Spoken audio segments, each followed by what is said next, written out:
오늘 말씀은 돌이키다라는 제목을 가지고 함께 은혜를 나누겠습니다. 한번 우리 좌우 옆에 보시면서 인사하겠습니다. 환영하고 축복합니다. 잘 오셨습니다. 기도 많이 하시기 바랍니다. 오늘도 말씀이 깨달아지는 지혜, 또 기도에는 응답받는 역사, 또 순종해서 풍성한 삶이 되시길 주님의 이름으로 간절히 축원을 드리겠습니다. 저는 길을 잘 못 봅니다. 길을 많이 못 보시는 분들 계실 텐데요. 우리가 보통 삼치라고 이렇게 이야기를 하죠. 삼치, 음치, 박치, 길치. 제가 다 여기에 다 들어가는 것 같습니다. 길을 참 못 봅니다. 오늘도 딱지를 뗐는데요. 참 너무 돈이 아까운 것 같습니다. 자, 길을 이렇게 잘 못 봐서 또 내비도 잘 보지 못해서 잘못된 길로 걸어갔을 때 그녀의 음성이 들립니다. 띵동, 경로를 이탈하였습니다. 목적지를 재탐색합니다. 이 말씀을 듣고 깨달은 저는 올바른 길로 다시 돌아올 수 있는 것이죠. 우리 교회 역사도 마찬가지입니다. 우리 교회 역사 2000년 역사 교회사를 보면요, 잘못된 길로 걸어갔다가 아주 큰 사건에 의해서, 깨달음에 의해서 바른 길로 다시 돌아온 그 역사적인 날이 있습니다. 그날이 무슨 날일까요? 물론 성경에서 보면 많이 이런 개혁들 다시 종교 개혁, 예배 개혁, 우상을 무너뜨리고 산당을 제거하는 이런 모습들이 정말 많이 나오고 있는데요, 우리 교회 역사를 놓고 본다면 1517년 10월 31일 바로 종교개혁이 그날일 것입니다. 길을 벗어났다가 다시 길을 돌아오게 되는 것이죠. 면죄부를 팔아요. 그 길은 아닌데 하고 돌아오게 됩니다. 근데 돌아올 때 무엇을 보고 무엇이 기준이겠습니까? 말씀인 것이죠. 말씀인 것이죠. 말씀을 보니 면죄부 팔아? 그건 아니거든요. 연옥이 있어? 그건 아니거든요. 그러니까 교황이 있고 교회의 교황이 있습니다. 그러니까 황제, 교회의 황제는 교황이죠. 그러니까 대등해지고 싶은 것이죠. 그러면 정치 자금도 필요하고 군사 자금도 필요합니다. 그럼 결국에 무엇이 필요합니까? 돈이 필요하죠. 돈이 필요하죠. 돈이 필요하니까 온갖 성경에도 없는 것들을 전부 다 파는 것 아니겠습니까? 교회가 장사꾼이 되는 것이죠. 그래서 돌이키다. 이건 굉장히 역사적인 일입니다. 우리가 이번 주일을 종교개혁 주일로 지키게 됩니다. 그래서 오늘 이 말씀, 종교개혁의 거의 교과서로 다뤄지고 있는 이 느헤미야 말씀, 그것도 핵심인 이 8장 말씀을 가지고 오늘 함께 개혁의 원리를 살펴보고 영적 부흥의 이 수요일 밤이 되길 주님의 이름으로 간절히 축원을 드리겠습니다. 오늘 그래서 설교의 제목을 돌이키다라고 정해봤습니다. 그렇게 로마 가톨릭 그 구교라고 이제 이야기를 하죠. 그래서 종교 개혁 이후에 우리는 신교라고 이야기를 하는데 무엇이 새롭게 되었겠습니까? 사실은 돌아가는 것이죠. 2000년 전 오셨던 그 예수님에게로 돌아가는 것이고, 2000년 전 이미 완성된 성경을 우리에게 주셨는데 그 성경 속으로 돌아가는 것입니다. 어떤 새로운 것이 아니죠. 반복입니다. 반복이고 우리에게 주시는 영적인 말씀인 것이죠. 오늘의 그래서 제목을 돌이키다로 정했지만 이게 한 단어가 아닙니다. 4가지로 사행시처럼 한번 설명을 드려보겠습니다. 첫 번째, 돌이키다의 돌아오는 것이죠. 내비게이션을 잘못 봤다? 그럼 돌아와야 됩니다. 돌아오면 됩니다. 자, 8장 1절 말씀인데요, 오늘 같이 보겠습니다. 8장 1절 말씀 시작. 이스라엘 자손이 자기들의 성읍에 거주하였더니 7째 달에 이르러 모든 백성이 일제히 수문 앞 광장에 모여 학사 에스라에게 여호와께서 이스라엘에게 명하신 모세의 율법을 가져오기를 어떻게 합니까? 청하매. 청하매. 그러니까 돌아오는 것에서 가장 첫 번째는 사실은 장소입니다. 각자 자기들의 성읍에 거주했습니다. 그러니까 8장에 대한 대략적인 내용은 이제 70년 동안 바벨론의 포로 생활을 하고 귀환해서 무너졌던 예루살렘 성벽을 재건하게 됩니다. 그 역사적인 날이죠. 그리고 다시 자기들의 성읍으로 거주하려고 돌아갔습니다. 근데 일곱째 달에 이르러 모든 백성이 어디로 모여듭니까? 수문 앞 광장에 모입니다. 굉장히 중요한 장소인 것이죠. 수문 앞 광장에서 무엇을 합니까? 오늘 율법책을 가져오기를 청하고 그 율법책을 듣게 됩니다. 말씀이 들리는 광장, 예배하는 광장, 그들이 하나님을 떠나서 심판과 멸망 속에 있었는데 이제 다시 하나님에게로 찾아오는, 하나님을 만나는 것이 바로 광장인 줄 믿습니다. 우리 어렸을 때 친구들을 보니까요, 술집에 가면요 무엇을 마십니까? 술 먹죠. 장소가 중요합니다. 고등학교 때 막 수능 입시반이라고 해서요, 막 전교에서 30명 안에 드는 사람들 우반이라고 해서 막 가다 놓고 열심히 공부 가르쳤습니다. 근데 거기서 친구들이 한 명씩 가는 거예요. 저희 때 이제 스타크래프트라는 그런 게임이 나왔잖아요. PC방을 갑니다. 공부하는 학생이 PC방을 가면 무엇을 합니까? 게임을 하게 되는 것이죠. 완전 수능 다 망쳤습니다. 그 친구들. 그 해에 대학도 못 가고. 그러니까 장소가 굉장히 중요합니다. 그래서 맹모 삼천지교라는 말도 그래서 나온 거죠. 맹자가 묘지에 가니까 막 맨날 우는 거죠. 아이고 하고 곡소리를 내고 이제 가면 언제 오나. 이 맹자가 계속 울어요. 그래서 이러면 안 되겠다 하고 이사를 갑니다. 어디로 갑니까? 시장으로 가요. 근데 계속 물건치 팔고 장사꾼 흉내를 또 내는 겁니다. 그래서 이러면 안 되겠다 하고 학교 근처로 이사를 가게 되고, 거기서 열심히 공부해서 최고의 유학자 맹자가 탄생했다. 장소가 중요합니다. 우리는 말씀을 듣고 예배하는 이 장소, 이 이스라엘 백성들이 수문 앞 광장에 모였던 것처럼 하나님을 만나는 이곳이 우리들의 삶의 중심이 되어야 될 줄 믿습니다. 교회가 중심이 돼야죠. 근데 시험 기간을 만나면 우리 학생들은 다 교회를 오히려 떠납니다.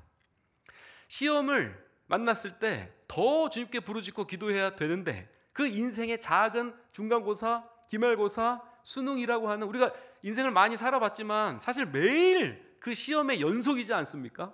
그 훈련이 안 돼요. 시험을 만났을 때 오히려 교회를 떠납니다. 학원으로 갑니다. 다음 세대가 약해지는 것이죠. 누가 그렇게 보냈습니까? 우리가 그렇게 보낸 거죠. 학원으로 뺏겨요. 다 뺏겨요. 입시로 뺏깁니다. 그래서 시험이 정말 시험 들게 합니다. 교회 오지 못하게 하는 것이죠. 이제 교회가 차선책이 되어 버렸습니다. 이 이스라엘 백성들과 똑같은 현상이죠. 우상 숭배가 제1의 원리로 우리들의 삶을 덮고 있습니다. 그래서 장소는 굉장히 중요한 것이죠. 예배를 드리러 오는 장소는 교회이지만 우리는 사실 코로나 기간 동안에 또 무엇을 겪었습니까? 교회 와서 예배하고 교회 와서 찬양하고 우리들의 삶의 중심인 이 교회 당을 코로나 기간 동안에 이제 비대면 예배 모두게 막았습니다. 그랬을 때 늘 코로나 동안에 우리가 가정에서 또 온라인 예배로 또 각자 처해 있는 그 곳이 예배의 초소로 되었던 것이죠. 그러니까 하나님을 만나는 장소, 그것은 비대면 예배를 할지라도 내가 처해 있는 환경이 가정이면 가정에서, 길이면 길에서, 우리들의 인생의 전 영역에서 비대면 예배를 통해서 하나님을 대면하게 해 주시옵소서. 이게 우리 기도 제목이었지 않았습니까? 그러니까 하나님을 만나는 이 광장이라고 하는 것은 결국에 하나님을 만나는, 결국에 우리들의 삶의 전 영역까지 확대되어야 될 줄 믿습니다. 이 광장에서 이제 무엇을 합니까? 또 돌아오라의 때와 시가 나오죠. 성읍에 거주하였더니 일곱째 달에 이르러, 이렇게 기록을 하고 있습니다. 일곱째 달. 유대인의 종교에서 일곱째 달이 뜻하는 것은 무슨 절기를 지금 말씀해주고 계시죠? 우리나라로 말하면 1월 1일 새해입니다. 새해. 그러니까 유대 종교력에서는 7월 1일이 바로 새해입니다. 10일 동안 나팔을 붑니다. 전국에 나팔을 붑니다. 그래서 나팔절이라고도 하죠. 나팔을 불고 10일 동안 준비합니다. 7월 10일 그날을 위해서 나팔을 10일 동안 부는 것이거든요. 그 7월 10일이 바로 무슨 날입니까? 대속죄일입니다. 유대인들의 이 종교력에서 절기 중에서 가장 큰 날입니다. 왜냐하면 대제사장이 이 날에만 7월 10일 대속죄일에만 지성소를 들어갈 수 있어요. 그러니까 가장 큰 날이죠. 모세가 두 번째 십계명을 받아서 내려온 날이기도 합니다. 그러니까 이 일곱째 달에 이르러 모든 백성이 하나님의 말씀이 들리는 광장 앞에 모였다는 것은요, 바로 이 대속죄일, 이 회개의 날, 주님을 만나서 우리가 지금 처해 있었던 그 바벨론의 포로기 상황을 생각하고 다시 주님 앞에 나와서 회개하고 눈물 쏟는 그 날을 우리에게 준비시켜 주시고 있다라고 한다는 것이죠. 근데 여기 중요한 단서가 있습니다. 학사 에스라에게 여호와께서 이스라엘에게 명령하신 모세의 율법책을 가져오기를 어떻게 했다고요? 청하매. 이게 굉장히 독특한 것이죠. 신기한 대목입니다. 보통 종교 개혁이라고 한다면 선 왕들이 강력한 리더십을 바탕으로 다윗이다, 아니면 여호사밧, 히스기야, 이런 선 왕들이 강력한 리더십을 바탕으로 종교 개혁은 위에서 아래로 운동을 벌이게 되는 것을 우리가 많이 볼 수 있습니다. 이것을 이제 탑다운 효과라고 하죠. 위에서 아래를 바라보는 시선, 탑다운입니다. 근데 여기서는 백성들이 오히려 학사 에스라에게 여호와께서 이스라엘에게 명령하신 모세의 율법책을 가져오기를 어떻게 합니까? 청합니다. 이것은 밑에서부터 일어나는 움직임인 것이죠. 이것을 바닥에서부터 위를 향한다, 이래서 바텀업이라고 합니다. 굉장히 특이하고 신기한 대목입니다. 그래서 이것을 영적 부흥의 교과서다, 이런 신학자들이 이렇게 표현을 하고 있는 것이죠. 이건 강제적이 아닙니다.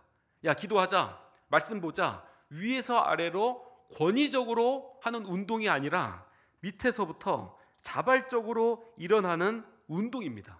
얼마나 이 자발성을 가지고 일어났던 운동이 얼마나 시간 가는 줄도 모르고 성경을 읽었냐면요, 우리 8장 3절 말씀 함께 보겠습니다. 8장 3절 말씀 시작. 수문 앞 광장에서 새벽부터 정오까지 남자나 여자나 알아들을 만한 모든 사람 앞에서 읽음에 뭇 백성이 그 율법책에 귀를 기울였는데, 새벽부터 정오까지입니다. 보통 6시부터 정오 12시까지죠. 그러니까 6시간 동안 예배를 드린 것입니다. 무엇을 했냐면요, 9장 3절에 정확히 기록이 되어 있습니다. 9장 3절 말씀 제가 읽어드릴게요. 이날에 낮 4분의 1은 그 자리에 서서 그들의 하나님 여호와의 율법책을 낭독하고 낮 4분의 1은 죄를 자복하며, 이거 회개죠. 그들의 하나님의 여호와께 경배했는데, 그러니까 낮이면 12시간이잖아요. 밤이면 12시간. 12시간에 4분의 1이니까 3시간입니다. 그러니까 3시간씩 하나님의 율법책을 읽고 또 3시간씩 죄를 자복하며 회개하며 기도했다라는 말입니다. 그래서 제가 이 말씀을 듣고 예배는 이렇게 드려야 되는구나. 한 3시간 성경책 읽고 한 3시간 이렇게 회개 기도해야 되는구나. 그럼 지금이 8시 반입니다. 우리가 8시부터 시작을 했죠. 그럼 이 예배가 언제 끝나야 되겠습니까? 오늘 그렇게 하기를 원하는 것인데요. 그러니까 핵심은 무엇이겠습니까? 핵심은, 이렇게 할 수 있었던 핵심은 무엇이죠? 에스라가 먼저 이야기한 것도 아니고요, 어떤 강력한 리더십이 이렇게 하자, 너네들 전부 다 와, 지긋지긋해하는 사람들을 와서 앉혀놓는 게 아니죠. 백성들이 알아서 이렇게 해 주시옵소서라고 지금 청하고 있는 거거든요. 핵심은 바로 자발성입니다. 그 자발성의 깊숙한 곳에 바로 목마름이 있다는 것이죠. 영적인 갈증, 열적인 목마름이 있었다라고 한다는 것입니다. 이렇게 돌아오게 한다는 것은 첫 번째 장소에서 돌아옴, 또 때와 시기에서 돌아옴, 이렇게 자발성으로 인해서 돌아옴. 하나님은 우리에게 돌아오기를 원하고 계십니다. 그랬을 때 하나님께서 우리에게 무엇을 말씀해 주고 계시냐면, 우리 말라기 3장 7절 말씀 우리 함께 보겠습니다. 말라기 3장 7절 말씀 시작. 너희는 내게로 돌아오라, 그리하면 나도 너희에게로 돌아가리라 하였더라. 아멘. 하나님께서 그래서 우리에게 돌아오기를 원하시는 겁니다. 주님께서 우리에게 돌아가기를 우리보다 더 원하시고 계시기 때문에 우리에게 돌아오라고 명령해 주고 계십니다. 이게 돌아오라 돌이키다의 첫 단추입니다. 첫 단추. 자, 두 번째 단추는 2절 돌이키다의 입니다. 이유를 깨달으라. 우리가 뭐 일상생활을 하면서도 공부를 하는 것도 이유를 깨달아야지 잘할 수 있고, 식사를 하는 것도 건강을 위한 것도 우리가 사실 이유를 깨달아야 잘할 수 있지 않습니까? 이 종교 개혁도 마찬가지입니다. 이유를 깨달았을 때 우리에게 어떤 말씀을 주시는지, 또 5절 6절 말씀을 보니 에스라가 모든 백성 위에 서서 그들의 목전에 책을 펴니 책을 펼 때에 모든 백성이 일어서서 에스라가 위대하신 하나님 여호와를 송축하매 모든 백성이 손을 들고 어떻게 합니까? 아멘 아멘 하고 응답하고 몸을 굽혀 얼굴을 땅에 대고 여호와께 경배하니라, 이렇게 말씀하고 계십니다. 경배의 대상이 달라지게 된 것이죠. 이유를 찾는 거예요. 왜 내가 성전 재건을 하지? 그러면 이 성전 재건을 해야 될 이 성벽이 왜 무너졌지? 그럼 바벨론이 왜 우리나라를 침공했지? 왜 우리는 바벨론에게 찢겼지? 이런 이유를 자꾸 묻는 거거든요. 이유를 자꾸 찾는 것입니다. 영적으로 진단을 하는 것이죠. 그러니까 이유를 찾다 보니 그들의 경배의 대상이 누구였던 것입니까? 바로 우상인 것이죠. 우상에서 그 경배의 대상, 그 이유를 찾는 그들에게, 다시 말씀으로 진단을 한 그들에게 몸을 굽혀 얼굴을 땅에 대고 여호와께 경배하니라. 이게 경배의 대상이 완전히 개혁이 된 것이죠. 우리들 삶 속에서도 이렇게 종교의 숭배의 경배의 대상이 다시 여호와 하나님만 되시기를 간절히 소망을 드리는 것입니다. 우리가 얼마나 이 세상을 너무 좋아하잖아요. 성벽은 재건되었지만 여전히 말씀의 기초는 무너져 있었습니다. 성벽은 재건되었지만 이제는 영혼의 성벽을 재건해야 될 때인 것이죠. 그래서 이 이유를 찾는 그들에게 또 깨닫게 해주시는 은혜를 하나님께서 주십니다. 8장 8절 말씀인데요, 우리 8장 8절 말씀 같이 보겠습니다. 시작. 하나님의 율법책을 낭독하고 그 뜻을 해석하여 백성에게 그 낭독하는 것을 어떻게 합니까? 다 깨닫게 했다, 이렇게 기록하고 있습니다. 그러니까 성경책을 읽고 그 뜻을 해석하는 것이죠. 해석하다라는 뜻은 풀다, 설명하다, 이해하다, 이런 뜻입니다. 단순히 읽는 것에서 그치지 않고 그 말씀의 이유를, 우리가 성전을 재건해야 되는 이유, 다시 하나님께 돌아와야 되는 그 이유를 바로 해석받았다라고 한다는 것입니다. 또 깨닫다라는 단어는 히브리 언어로 빈이라는 단어를 쓰고 있는데요, 이게 참 재밌습니다. 이 빈이라는 단어는 단순히 깨닫다에서 이제 내면화하다, 이런 말입니다. 내면하다. 제가 청년들한테 이 말을 늘 거의 매주 강조를 하는데요.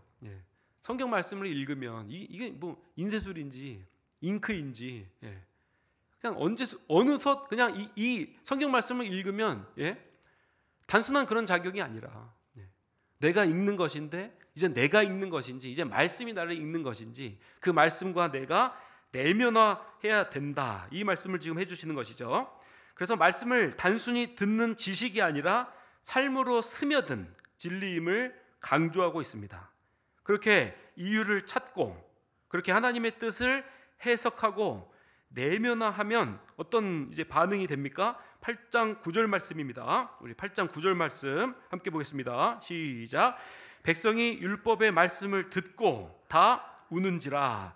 총독 느헤미야와 제사장 겸 학사 에스라와 백성을 가르치는 레위 사람들이 모든 백성에게 이르기를 오늘은 너희 하나님 여호와의 성일이니 슬퍼하지 말며 울지 말라 하고. 그러니까 말씀을 들었을 때요, 이 말씀을 내면화했을 때, 이 말씀으로 회개했을 때 가장 첫 번째 반응, 그리고 가장 끝의 반응도 바로 다 우는지라, 눈물의 회개인 줄 믿습니다.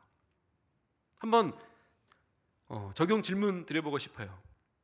하나님의 말씀을 듣고 깨닫고 내면화하고 하나님의 말씀을 알고 해석해서 내가 울었던 적은 언제입니까? 한번 적용 질문을 드려보고 싶습니다. 백성이 울며 회개합니다. 이것은 자신이 왜 무너졌는지를 깨달았기 때문에, 이유를 알고 정확하게 진단을 했기 때문에 바로 눈물이 나오는 것이죠.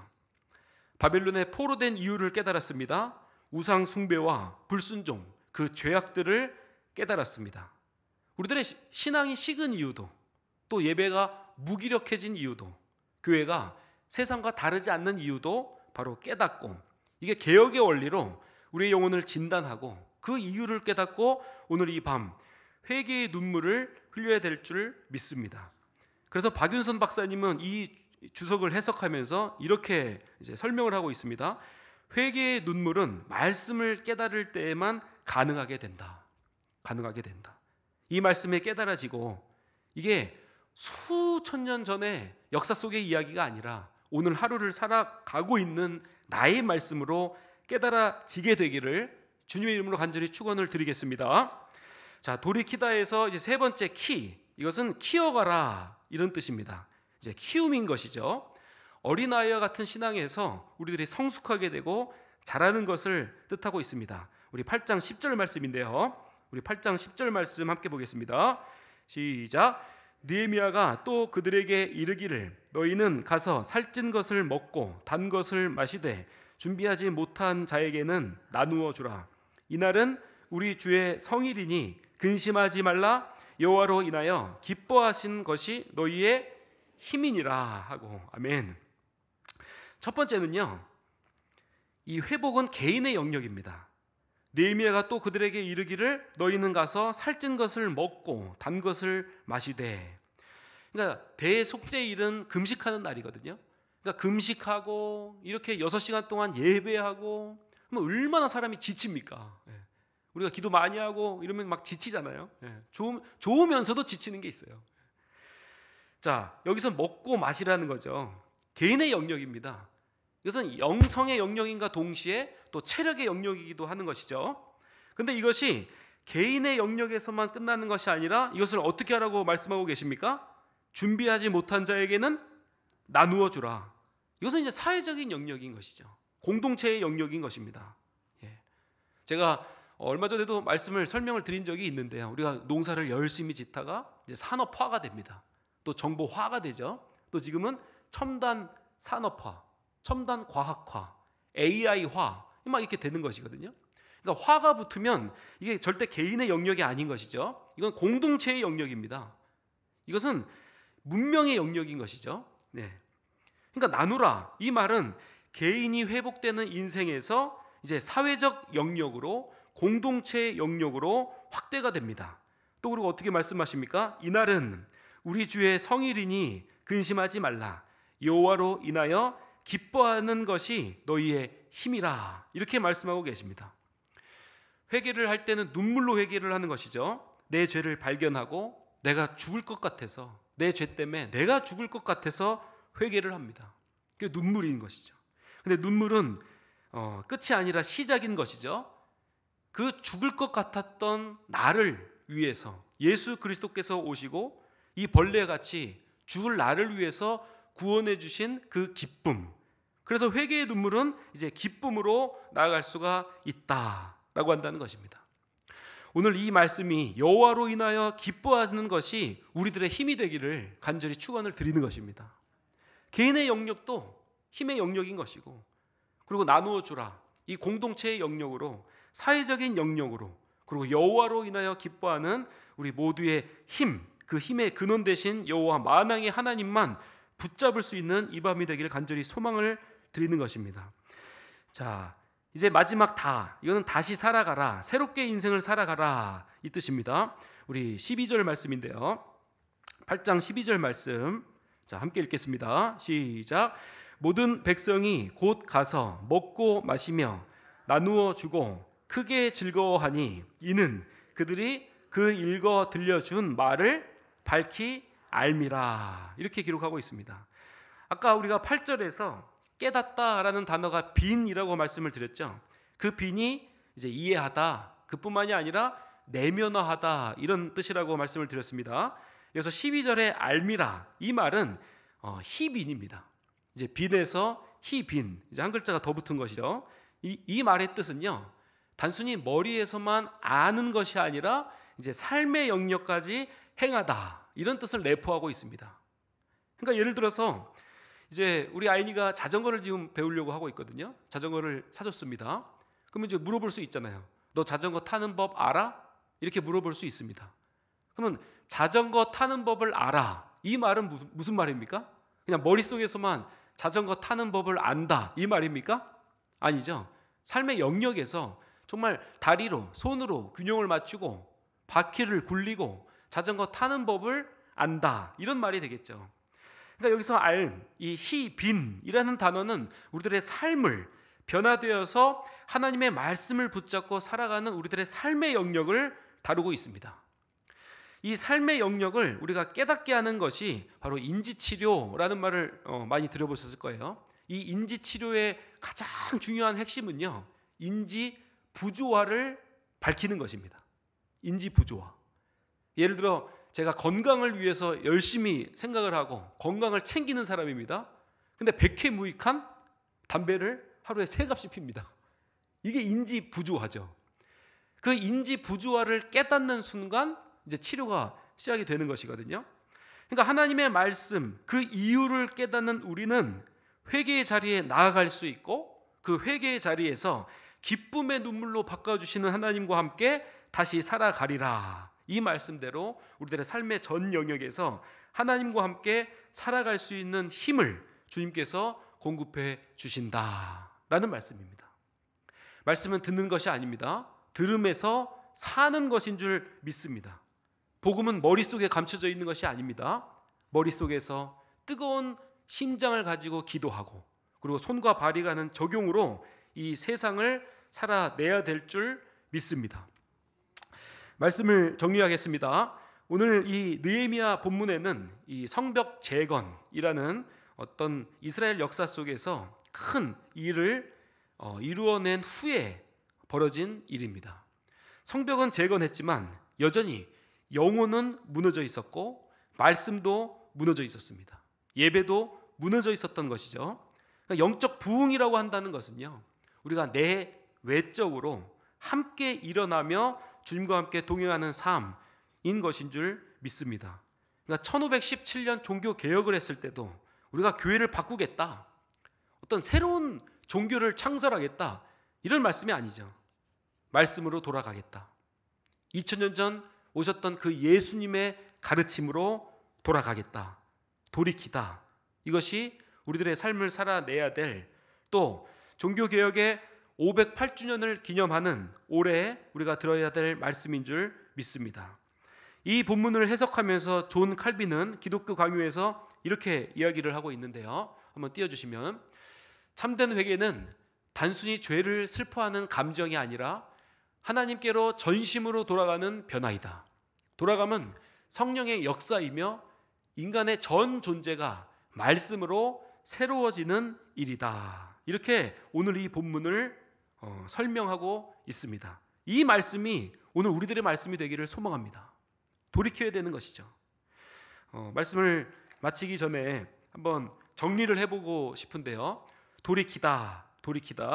이것을 한번 사행시로 한번 정리를 해보기를 원합니다. 첫 번째 돌아오라는 것입니다. 말씀으로 돌아오라. 말씀의 장소로 돌아오라. 그 때와 시로 돌아와라. 근데 이 모든 것의 가장 중심은 위에서 시킨 것이 아니라 어떻게 해요?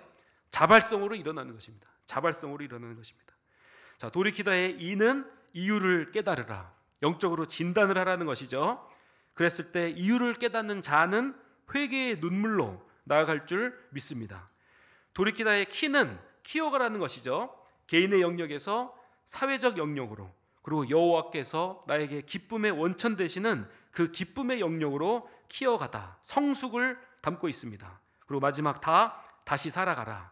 종교개혁은 500년 전에 한 번 이루어졌던 것이 종교개혁이 아닌 줄 믿습니다. 한 번 개혁했던 것은 날마다 개혁하고 주님과 함께 이 세상에서 천국 잔치로, 말씀 잔치로 살아내는 우리 모두가 되기를 주님의 이름으로 간절히 축원을 드리겠습니다. 우리 찬송